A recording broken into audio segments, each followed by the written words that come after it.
పువ్వుపాచి మీద ఇప్పటికే గరం మీద ఉన్న గోషామహల్ ఎమ్మెల్యే రాజసింగన్న ఇప్పుడు ఇంకింత గరం అవుతున్నాడు. జిల్లాల అధ్యక్ష పదవుల ముచ్చట కానిచలు మొదలు పెడితే మొన్న కొందరు సీనియర్ లీడర్ల ముచ్చట దాకా బహిరంగంగానే గరం అవుతున్నాడు. ఇప్పుడు హైదరాబాద్ స్థానిక ఎమ్మెల్సీ ముచ్చట్ల మీద కూడా మస్తుగా గరం అవుతున్నాడు.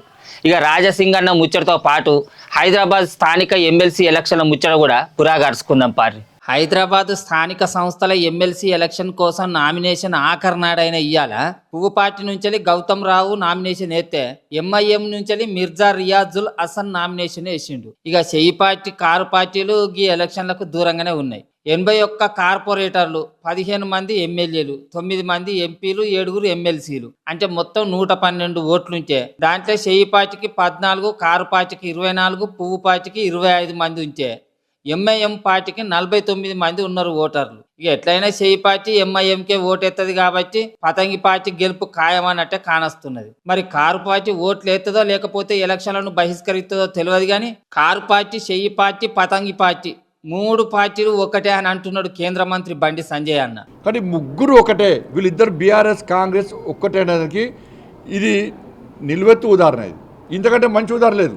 వాళ్ళిద్దరు ఒకటే, అందుకే ఇద్దరు కలిసే ఎంఎం పార్టీకి సపోర్ట్ ఇస్తున్నారు, ఎంఎం పార్టీ గెలిపించే ప్రయత్నిస్తున్నారు. కారు పార్టీ, చెయ్యి పార్టీలు ఒక్కటయ్యి పతంగి పార్టీని గెలిపించటానికే చూస్తున్నాయట. గవాళ్ళ బంధాన్ని బయటికి పెట్టడానికే బలం లేకపోయినా కూడా పోటీకి దిగిందట పువ్వు పార్టీ. కానీ ఓట్లు అడుగుడు అయితే అడుగుతారట. అయితే పోటీకి దింపేటందుకు లీడర్ దొరకలేదా మీకు అని పువ్వు పార్టీ అధిష్టానం మీద గరమైండు ఎమ్మెల్యే రాజసింగ్ అన్న. మీకు గులాంగిరి చేసేటోళ్ళకే టిక్కెట్లు ఇస్తున్నారు, మీ నియోజకవర్గంలో ఉండే లీడర్లకే టిక్కెట్లు ఇస్తున్నారు. తతిమ్మ నియోజకవర్గాలలో ఉండే కార్యకర్తలు, సీనియర్ లీడర్లు కానత్తలేరా అని అనుకుంటా గట్టిగానే గరమైండు రాజాసింగ్ అన్న. ఇండైరెక్ట్ గా రాజసింగ్ అన్న తెలంగాణ పువ్వు పార్టీ పెబ్బే కిషన్ రెడ్డి సార్నే అన్నాడు అని వినబడుతున్నాయి గుసగుసలు. కానీ ఇక మరి చూడాలే ఏప్రిల్ 23వ తారీఖున ఈ ఎలక్షన్ల కోసానికి ముంగట ఇంకెన్ని పంచాదులు అయితాయో, ఎవలకు మద్దతు చెప్తారో, 25వ తారీఖు నాడు వచ్చే రిజల్ట్లో ఎవరు గెలుతారో అని ఎదురు చూస్తున్నారు హైదరాబాద్ పబ్లిక్.